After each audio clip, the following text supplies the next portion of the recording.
Assalomu alaykum hammaga. Assalomu Sorkul va bu Sorkul Trades YouTube kanali. Anchadan men va'da bergandim.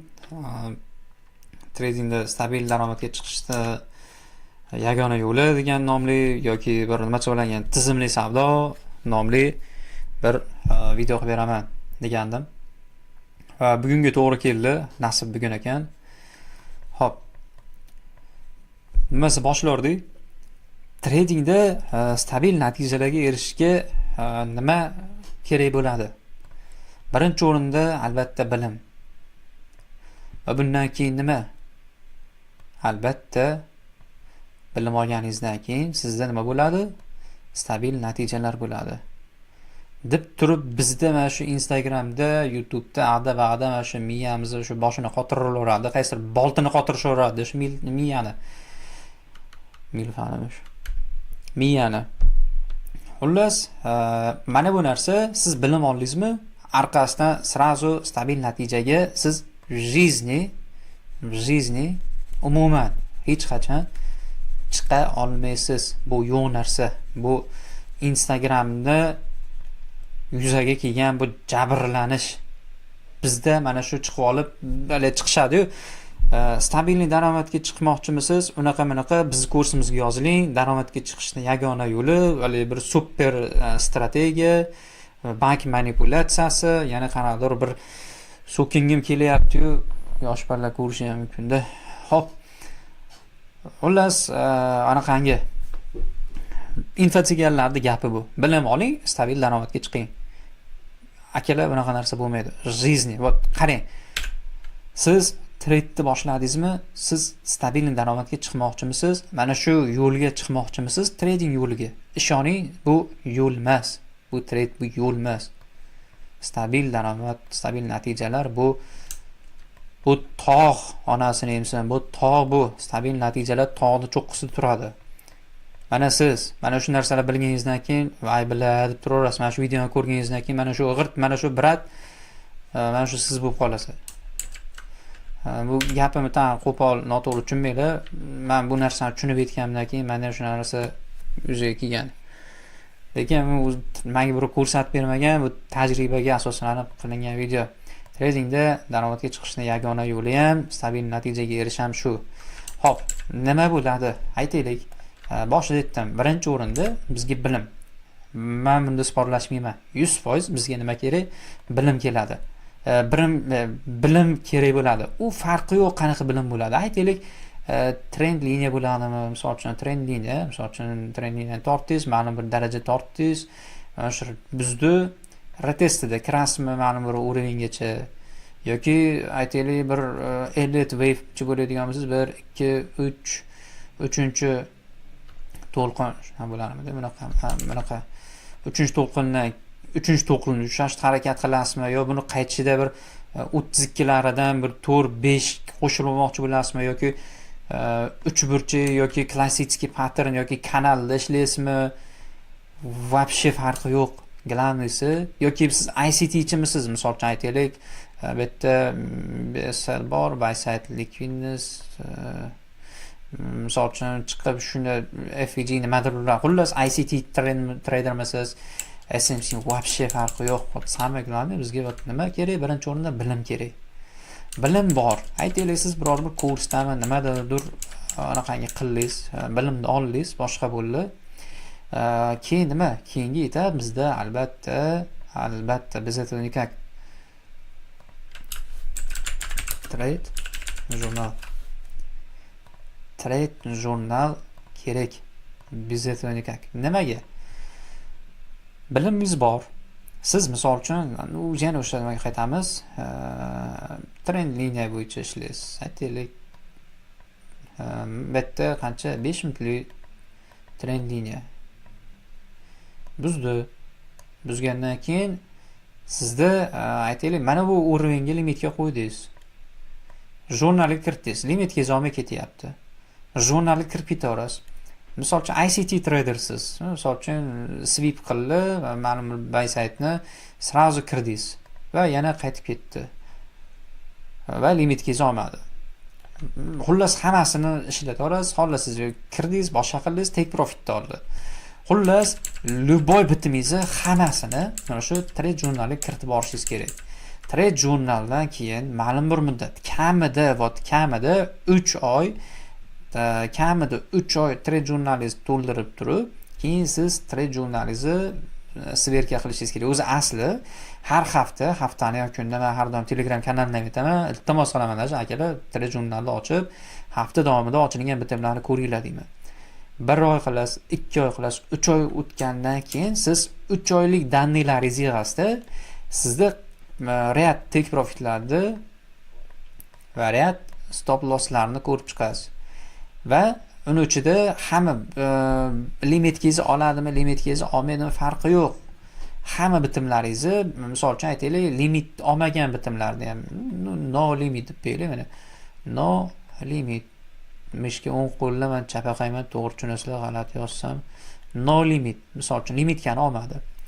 Mana shu bitimlarni hammasini hamma kiritganlaringizni, misol uchun jurnalga ko'rib chiqasiz. Qaysi holatlarda ko'proq take profit olyapsiz? Qaysi holatlarda ko'proq stop loss olyapsiz? Qaysi holatlarda anaqangi limitkingiz olmayapti? Balki siz misol uchun aytaylik, halingda aytganda trend liniya sizdingiz, trend liniyasi buzdi va siz yuqoridagi misol uchun nima bo'ladigan darajaga qo'yib qo'ygan bo'lishingiz mumkin. Bu pastroqdagi darajaga kelib turib narx ketib qolayotgan bo'lishi mumkin har doim. Va siz limitkingiz olmasdan qolib ketayotgan bo'lishingiz mumkin. Misol uchun aytayapman-da.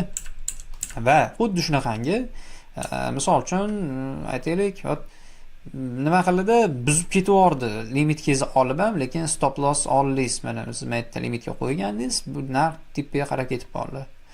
Endi misol uchun bu holatlarni har hafta qayta ko'rib, qayta ko'raversiz, kamida 3 oylik datani to'plaganingizdan keyin bilamingiz. O'shanda qaysi holatlarda ko'proq stop loss olyapsiz, o'shani ko'rishingiz kerak. Balki bu holatlarda umumiy kattaroq trend buzilganda siz kirib qo'ygan bo'lishingiz mumkindir. Misol uchun 4 soatlikda va siz 5 minutlik trend liniya buzilganda kiryapsiz, lekin umumiy qarasangiz 4 soatlik trend liniyaga qarshi kirib qo'yayotgan bo'lishingiz mumkin. Buni hammasini qayerdan bilasiz? Hammasini mana bu joyda filtr qilib, mana bu jurnalga asoslanib kirasiz. Balki siz juda ko'pchilikning xatosi qanaqa ICT bo'yicha ishlaydiganlar ko'pi minutkada biror slom bo'lsa, ya'ni misol uchun MSS bersa, srazu sakrab kirib yuboriladi. Mana bir paytlar shunaqa qilardim. SMC da misol uchun minutkada choch berib qo'ysa bo'ldi. Kirorani u chochdirdi. Bu MSS degani ICTchilar tushunadi shunda. MSS desa birinchi 1 minutkada ham MSS bersa bo'ldi, kiraverardim. Lekin yo'q, unaqa emas. Buni hammasini men qayerdan bilganman? Trade jurnalni filtr qilibgina tushunib yetganman. Endi sizda 3 oylik data bor. 3 oylik umumiy sizda qangi bor? Mana 3 oylik statistikangiz bor. Mana shu statistikangizda nima kerak, nima kerak emas, mana shularni hammasini ko'rib chiqib, ortiqchasini chiqarib tashlaysiz. Aytaylik, misol uchun siz GBP NZD yoki nimada, tillada yoki out USD larda ishlanmas tursiz. Balki sizni konyakingiz, ya'ni bu konyak demayapman, konyak, ya'ni nima bo'ladigan, sizni ideal ishlab beradigan, atrobotga qiladigan instrumentingiz balki bu Euro USDdir. Balki GBP USDdir. Mana shunda hammasini ko'rib chiqasiz. Misol uchun aytaylik, GBP USD, Euro USD da ko'p take profit olyapsiz-da, aytaylik ko'p tepa olyapsiz-da. Ha, vot nimada? HUSD-da, HUSD-mi, KSAU-mi, qanaqa o'qilishini shu yoshgacha ham kirib bilmayman, tan olib aytaman. Tillarda siz ko'p stop loss olayotgan bo'lishingiz mumkin. 3 oy davomida hech qaysi faza 3 oy davom etmaydi. Misol uchun range bo'ladimi, boshqa bo'ladimi, bekorga 3 oy demayapman. Ya'ni bu bitta chorakda. Misol uchun 1 oy, 2 oy maksimum tilla range da bo'lishi mumkin. Maksimum 1 oy USD, GBP USD lar range da bo'lishi mumkin. Valyutalar range dan tez chiqib ketadi.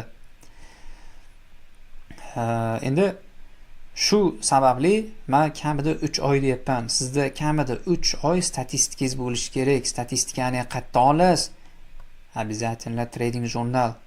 Trading jurnal bu nima desa bo'ladi ekan? Bu oddiki bir daraxtni bu bir anaqangisi nimadirdi? Ildizi. Judayam kuchli ildizi. O'zi daraxtlar bitta katta bo'lgandan keyin suv quymasangiz ham ushlab turaveradi tepasini. Xuddi shunaqangi. Trade jurnal bu anaqangi sizga filtrlab beradigan narsa.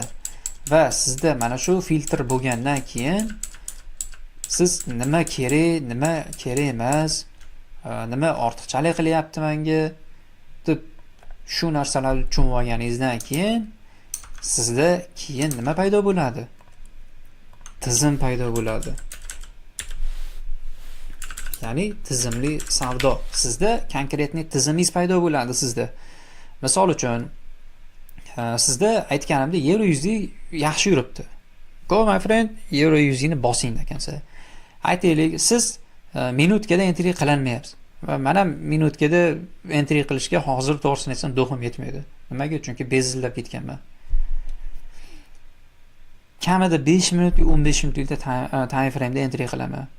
Sizda ham trade jurnalingiz ko'rdingiz, men 3 minutkalar yemayaptimi? My friend 5 minut, 15 minutlik, balki 1 soatlikda ishlang. Agarda bir davlat ishida yoki biror joyda ishingiz bormi, kattaroq time frame'da ishlang. Nimaga? Chunki men o'zim ham bankda ishlab trade ham qilardim. Bir paytlar kattaroq diapazon 1 soatlik order bloklar, 4 soatlik order bloklardan ishlardim va umumiy yo'nalish topib shunaqa ishlardim. O'shaning uchun o'zingizga moslab oling. U hammasini trade jurnaldan kelib chiqadi. Endi sizda time frame'laringiz, stop losslaringiz va bitta narsani aytmoqchiman. Ko'pchilik bezubitda ko'p xato qiladi. Bezubitga qo'yib qo'yaveradi. Har doim misol uchun aytaylik, bitim limitkani oldi. Ozgina yurish bilan bezubitga qo'yib qo'yaveradi. Bezubitga akalar kamida 3 oy savdo qilishingiz kerak. Qaysi holatlarda ko'proq stop loss olyapsiz, o'sha stop lossni ko'rib chiqib, o'shandan keyin bezubitga qo'yishingiz kerak. BUga. Va 3 oyda siz analiz qilib o'rganingizdan keyin har hafta davomida ochgan bitimlaringizni ko'rib chiqqaningizdan keyin sizda o'sha avtomatik shakllanib qoladi miyada. To'xta. Bunaqangi ssenariy ko'p bo'lgan. Aytaylik, men limitkani oldi mana. Narx yuribdi. Bitta FVGlarga javob berib ketyapti. Mana FVGga reaksiya oldi-da, yana bitta MSS bo'ldi. Bitta targetim bor. Va nima yana? Narx ketdi-da, bitta FVG bor. FVGni bitida buzib yubordi. Demak, katta ehtimol bilan men tepamga yetib bormaydi. Menda misol uchun qanday order flow bo'yicha ishlayman, ya'ni sweep, MSS va oxirgi mana limitga ham yerda kirdimi? Aytaylik, yerda entry qildim, narx ketyapti, MSS oxirgi himoyalangan loni buzib qo'ydimi, bo'ldi. Men bezubitga qo'yaman shunda. Yoki full fix yopaman, lekin yoki anaqangi bezubitga qo'yaman yoki to'liq bitimni yopib yuboraman.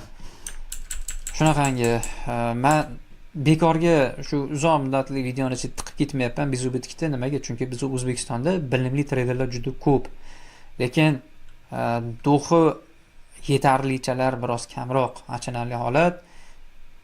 Nimaga? Chunki bizda ko'pchilik stopga rozi bo'ladi, stop lossga, lekin daromadga rozi bo'lmaydi. Nimaga? Chunki entry qildi, ozgina korreksiya berish bilan do'xi ko'tarib yopib qo'yadi. Bir paytlar men ham shunaqa bo'lganman, tan olaman. Bu agarda mana olgan BU'larimni BU'ni olib ketaveradi. BU'ga qo'yishga yagona biror bir sabab bo'lmasa, siz bezubitga qo'yishingiz kerak emas. Agarda men BU'larimni hisobga olmaganda, men o'sha damdan normalniy soqqa qilib qo'ygan bo'lar edim. Lekin mayli, bu hammasi nima? Tajriba.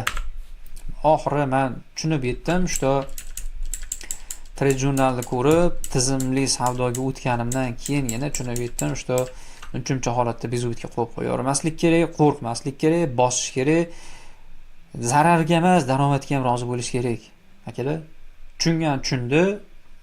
BU'ni ko'p yeydiganlar hozir yaxshi xulosa oldi deb o'ylayman. Tizimli savdo bo'ldi. Tizimli savdo qildingiz. Tizimli savdo deganda ham aytaylik, siz MSsiz model berdi, nimadir bo'ldi, sizni modelingiz, mana entry modeli, misol uchun video ham qilganman, boshqa videolarda ko'rishingiz mumkin. Sweep MSsiz, sweep bo'lish kerak, обязательно MSsiz bo'lish kerak tanasi bilan. Bu 15 minutlikda, kamida 5 minutlikda bo'lish kerak. Mana shu narsa ma'lum bir baysetni yechdi. Misol uchun, biror liquidnessni yechdi. Mana shu moment menda 15 minutlikda yoki 5 minutlikda paydo bo'lmasa, men entry qilmayman. Umuman entry qilmayman. Mayli fixning tup oqib ketsin targetimga qarab turib. Вообще. Endi mana shu nimaga bu meni tizimli savdoimga kirib ketadi. Agarda sizdan shunaqangi bo'ladigan bo'lsa, sizda minutkada model berdimi, entry model, 3 minutlikda. Siz qo'yib yuborishingiz kerak. Kutishingiz kerak. Ideal momentda kutishingiz kerak. Ideal moment bo'ldingizmi, siz o'ddagi okopda o'tirgan snayperga o'xshashingiz kerak-da. Momentingiz bo'ldimi, kirasiz. Bo'lmasa, kirmaysiz, kutasiz. Mana shu ham eng qiyin narsasi shu. Bozordagi eng qiyin narsa shu. Nima? Sabr. Kutib, o'zingiz modelingizni kuta bilishingiz. Moment bo'lmayaptimi? Kutishingiz kerak. Mayli fixning o'tkazib yuboring kerak bo'lsa o'sha momentda, lekin ideal kartina kutishingiz kerak. Keyin moment bo'ldi. Modelingiz yasaldi. Yana o'sha narsa, modelingiz yasaldi. Siz prosta kutishingiz kerak. Endi siz hamma narsani o'zingizga kerak bo'lgan, o'zingizga tegishli bo'lgan narsani, tizingizdagi narsani 100 talik qildingiz. Siz o'zingizdan mana sizga tegishli bo'lgan hamma narsani qildingiz. Endi bozorda ham o'zini ishini bajarishga qo'yib bering. Ya'ni siz hamma narsani idealni kutdingiz. Kutish, moment kutish 70% va o'zingizdan talab qilinadigan narsani qildingizda, endi 30% qolgani bor. Ya'ni bozorga ham o'zini ishini bajargani qo'yib qo'ying. Aralasha olmang, hadi grafikka qarab olormang. Va har bitta FVG ni, har bir narsani ozgina korreksiya yurib qo'ysa, qo'rqib yopib qo'ya olmasdan buna qila olmang. Tupa bozorga qo'yib bering, siz tizimga ishoning, bo'ldi. Endi sizda tizimli savdoni yo'lga qo'yib olganingizdan keyingi narsa bor. Bu nima? Bu ishonch. Ishonch juda muhim. Ishonch nimaga ishonch? Tizimga ishonch. Tizimga ishonch juda muhim. Sizda juda ko'pchilikda men kuzataman. Ko'pchilikni kuzataman-da, bu aytaylik, men Circle Series degan narsani yo'lga qo'ydim yaqinda. Ikkita balla, o'zi jami 3 ta balla bor. Ikkitasi zo'r natijalar bana qilyapti, ya'ni progress zo'r ketyapti, lekin bittasi osib qolaveradi. Va bu narsani juda ko'pchilik menga lichkamga yozadi. Telegramda ochib qo'yganman lichkamni, savollar bo'lsa yozinglar. Ko'pchilikni ko'raman, jurnalda ishlaydi, boshqa qiladi, jurnaliga men to'pa vaqtim bo'lib qolsa yordam beraman. Jurnalni ochib, mana u kerak emas ekan, mana unaqa ekan, lekin 3 oylik datasi bo'ladigan bo'lsa ko'rib beraman, boshqa qilaman. Juda ko'pchilikda ishonmaydi-da.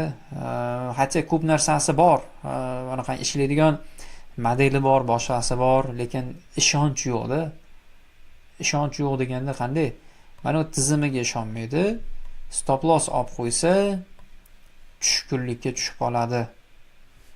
Tushkunlikka tushib qoladi. Ishonch yo'q. Mana u narsa tizimiga ishonch yo'q. Tizimiga ishonch bo'lmagandan keyin nima bo'ladi? U ketdi. Mana u bilimidan ham kechadi, mana boshidagi bilimidan kechib turib nima qiladi? Boshqa bilim orttiradi. Uni aytaylik, misol uchun ICT bo'yicha ishlayapti. Ishonmayapti-da, hatto na samом деле umumiy distansiyada, ya'ni misol uchun umumiy stop oldi, bo'ldi, tushkunlikka tushmasdan yana dalsh ishlarsa, yana mana tizimini yo'lga qo'yib turib, anaqada nima bo'ladi? Yo'q. Lekin nima qiladi? ICT bo'yicha ishlayapti. CRT ga qiziqishni boshlaydi-da. CRT ga qiziqishni boshlaydi. Bundan keyin nima? Men ishlab ko'rmadim. CRT bo'yicha ishlab ko'rganman, o'rganib ko'rganman, lekin double purge degani bor. double powerga menimcha shuni yozaman. Adashmasam, noto'g'ri yozgan bo'lsam, xullas to'g'ri tushunasizlar. Double purge degan narsaga chiqadi. Bundan keyin yana nima chiqadi? Bundan keyin yana qanaqadir yana boshqa biror bir bilim oqtaradi, xullas. Bundan boshqa bilim oqtaradi. Bundan keyin yana ketaveradi. Undan ko'ra prosta ishonmasdan, umumiy protsessga ishonch bildirmasdan turib, yana mana bu qurgan shuncha narsasini qurilishda podushka degan narsa bor. Fundamenti ham tagida turadigan. Mana fundament bo'lib beradigan bo'lsa, akalar eshitdinglar shu gapni jiddiyroq. Xulosa olinglar. Trade jurnal bu fundament. Bilim bu podushka. Ya'ni qurilishni tushungan odamlar tushunyapti hozir. Mana bu fundament jurnal. Jurnal fundament tagida ham borda. Nima? Podushka, ya'ni bilim. Podushka bo'lmasa, fundament qiyshayib ketadi. Fundament qiyshaygandan keyin uy devorlari qiyshayadi. Uy devor qiyshaygandan keyin deformatsiya bo'ladi. Oxir oqibat ozgina yer qimirlasa nima bo'ladi? Devor qulaydi. Ya'ni uy qulaydi. Mana shu hamma narsa qurilgan uy deb oladigan bo'lsak, hammasi qulaydi. O'shaning uchun akalar, sizda bilimingiz bormi? Umuman farqi yo'q. Qanaqa u bilim? ICTmi, aytaylik CRTmi, yana qanaqadir timi, farqi yo'q. Klassikami, urvenmi, umuman farqi yo'q. Sizda bilim bormi? Bo'ldi. Ha deb yangi narsa oqtaravermang. Siz prosta jurnalizmga ishoning. Ya'ni jurnalizm bo'yicha ishlang va trade jurnalizmni tuting. Trade jurnalizmdan filtr qilib oling. Nimani? Tizimni, ya'ni ortiqcha narsalarni chiqarib tashlang, boshqa qiling. Lekin aslo bilim oldingizmi, buni yana o'zgartirib boshqa qilib yurish kerak emas. Prosta ishoning, umumiy protsessga ishoning. Men bitta narsani bilaman-da, tajribamdan kelib chiqib, men bitta narsani uverenda aytaman. O'zbekistonda bilimli treyderlar juda ko'p. Lekin mana shu narsalarga, mana jurnal tutish, jurnaldan tizimli savdoni, ya'ni tizimni chiqarib oladiganlar va tizim qurgandan keyin ishonchi yetarlicha, ya'ni umumiy mana shu protsessga ishonchi anaqangilar, ishonadiganlar juda kam. Akalar, siz umumiy protsessga ishoninglar, umumiy protsessga va itogi baribir ishonsangiz nima bo'ladi? Hech qanaqangi bir siz birov o'g'irlab ketib qolmaydi, siz yoki kimdir nimadir qilib qo'ymaydi sizni. Nima bo'ladi? Stabilniy natijaga chiqishni boshlaysiz. Stabilniy o'sha haftani bo'lmasa ham siz o'sha sekin oyni хотя бы oldin ishoning, minusda yopardingiz oldin. Minus n summa, ya'ni n foiz minusda yopardingiz. Hozir siz umumiy protsessga ishonishni boshlasangiz nima bo'ladi? Birinchi oy как minimum хотя бы nolda yopishni boshlaysiz. Nolda yopishni boshlaysiz, хотя бы d bo'lib qoldi, d deb yopasiz deyapman. Xolos,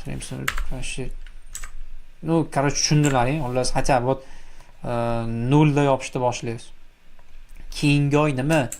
Хотя бы 0.5% da yopishni boshlaysiz, plyusda. Undan keyin nima?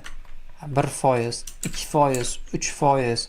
Sekin nima? Misol uchun agar siz prop trader bo'ladigan bo'lsangiz, online prop trader bo'ladigan bo'lsangiz, ya'ni misol uchun FTMO, Funding Pips shu kabi biror bir proplarda ishlayotgan bo'lsangiz, men tushundingiz. Siz o'sha sekin birinchi fazani o'tishni boshlaysiz. Ikkinchi etapni, undan keyin nima? Umumiy jarayonga ishonchingiz yanada ortib boraveradi. Keyin siz nima qilasiz? Stabil natijadan keyin nima keladi?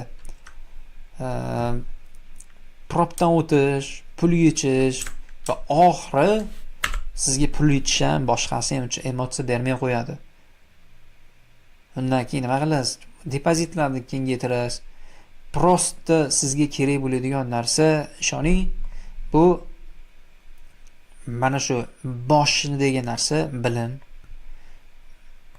jurnal, tizimli savdo va ishonch. Mana bu stabil natija, bu prosta bir ruslar aytadi-ku, ruscha gap bor, delo времени, ya'ni vaqtni ishi. Xudoni aytgan vaqtida o'zi bo'ladi. Lekin siz har doim mana yerda nimadir bo'lsa darrov o'zgartirib tashlasangiz, siz aytaylik 1 yil yurasiz. Birinchi boshida nechadir oylar o'tadi, undan keyin yil o'tadi, undan keyin 2 yil o'tadi, undan keyin 3 yil o'tadi. Ishoninglar, men trade sohasiga kirganimga qancha 2021-yil noyabrlar edi shekilli, adashmasam. U anaqangi klassikani o'rganganman, ko'rganman. Ochig'ini ayta olaman, uyalmasdan Asxalikni sliti videolarini ko'rardim. Aleksandr Mixaylovich Gerchni o'rinlar darajalar bo'yicha ko'rardim, boshqa qilardim. Vaqt o'tib aylanib men qanaqa даже elit wave'ni ham o'rganib chiqqanman-da, elit to'lqinlarini. O'shanga unda u strategiyadan bu strategiya chiqaveradi-da to'xtamasdan. Prosta bir kun o'tirib qarasam, gap bitta anaqangida emas ekan, bitta bilimni o'zida emas ekanda. Bilimni ushab turib, bitta bilimni mahkam ushab, jurnal to'ldirish kerak ekan. Jurnal to'ldirgandan keyin kamida 3 oy bitta o'sha siz bilimingiz bilan ishlashingiz kerak. Ortiqcha emas narsalarni ko'rib turib, tizimni yo'lga qo'yish kerak. Tizimda nima? Mana shu jurnalingizdagi ortiqcha narsalarni chiqarib tashlasangiz va qat'iyan o'sha narsa bo'yicha ishlaydigan bo'lsangiz, tizim yo'lga keladi. Ya'ni tizimli savdo. Tizimingiz bo'lgandan keyin ishonch bo'lish kerak. Ishonch. Tizim bo'yicha qo'rqmasdan ishlab tursangiz, ishonch o'zi keladi. Stop loss olsangiz, hadi mag'zum bo'lib, aybim qayerda ekan, hali maktabda birortani nohaq urib qo'yibman ekan, unaqa deb o'zingiz yeb yurishingiz kerak emas. Prosta ishoning, stop oldingizmi? Bo'ldi. Stop loss bu umumiy daromadni bir anaqangisi, daromadga bo'ladigan yo'lni bir qismi xolos. Misol uchun siz bozorga chiqyapsiz, soliq to'laysiz-ku, soliq ham minus. Aytaylik, siz nimadir Turkiyadan yo biror Xitoydan nimadir olib keldingiz. Bojxona to'lovini to'laysiz, margo minus qilasiz-ku, stop loss ham xuddi shunaqangida. Lekin va itogi siz chorakni, yilni yakunida yoki oyni yakunida bir oyni minusda yopishingiz mumkin. Lekin chorakni ishoning, O'zbekistonda juda kam odam agar qo'rqmasdan ishlasa, juda minimal darajadagi odam chorakni minusda yopadi. Prosta ular miyasida ubыточный treyderman yuraveradi. Umumiy protsesga ishoninglar, akalar, xullas, gazini bosinglar. U anaqangi qolgani hammasi sekin kelaveradi. Va yana bitta narsa, shuni aytmoqchiman. Hech qachon Instagramlardan chiqib olib, men sizga sehrli anaqangi strategiya o'rgataman, boshqa qilaman, siz prosta ishonmanglar, neinteresni qilinglar, bloklab tashlanglar, iloji bo'lsa qayta ko'rmanglar unaqangi odamlarni. Tizimli savdoda ham stop loss olasizlar, lekin baribir itogi stabil baribir plyusda chiqasizlar-da. Eng qizig'i bu narsada ba'zi payt tizimni buzib turiladi-da. Men ham даже misol uchun men tizimli o'zimni disiplinirованный trader deb o'ylasam ham, lekin ba'zi payt qoidalarni buzib turaman, ya'ni tizimni buzib turaman. Va bu normal, bu o'zim stress qilishim kerak emas. O'shaning uchun shunaqa gaplar akalar, qo'limdan kelgancha maksimal darajada harakat qildim tushuntirib berishga.